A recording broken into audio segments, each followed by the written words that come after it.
एक राजा अपने राज्य का जायजा लेने निकला था। अचानक एक दुकान के बाहर रुका और अपने मिनिस्टर से बोला कि मुझे मन में आ रहा है कि इस दुकान के मालिक को मैं लटका दूं। मिनिस्टर चौंक चुका था। वो पूछता उससे पहले तो राजा आगे निकल गया। दूसरे दिन ये मिनिस्टर सादे कपड़ों में उस दुकानदार के पास गया, ऐसे ही जैसे कोई आम आदमी हो।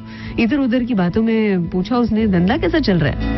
दुकानदार बोला, कैसा धंधा, देखो ना दुकान पे सब लोग आते हैं, मेरे चंदन की लकड़ियों की खुशबू लेकर जाते हैं, माल सामान की प्रशंसा करते हैं, बस खरीदता कौन है?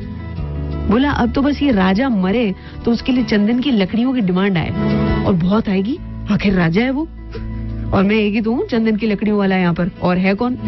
अब मिनिस्टर को समझ आया कि राजा ने उस दिन ऐसा क्यों कहा था कि मन करता है कि दुकानदार को लटका दूं। दुकानदार ने राजा को नेगेटिविटी दी और राजा भी उसी नेगेटिविटी से पीड़ित होकर बोल गया। मिनिस्टर ने तुरंत कहा कि मुझे कुछ चंदन की लकड़ी दे दो। दुकानदार खुश हो गया, अरे वाह, उन लकड़ियों को सुंदर लपेट के दिया।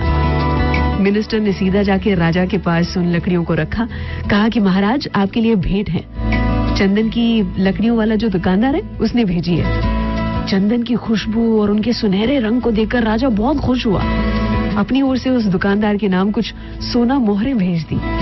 राजा को बहुत दुख हो रहा था कि उसने दुकानदार के बारे में ऐसा कहा था। दुकानदार को दुख हुआ कि उसने राजा के मरने की दुआ की थी। उस दिन से राजा के गुणगान गाना शुरू कर दिया था, अर्थात what you give to the world is what you get back. किसी ने एक स्वामी जी से पूछा था कि ये कर्मा क्या है?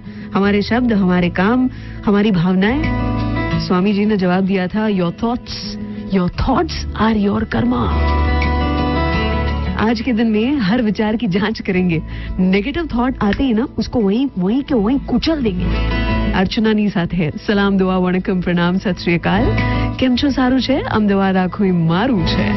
अर्चना की ओर से गुड मॉर्निंग एंड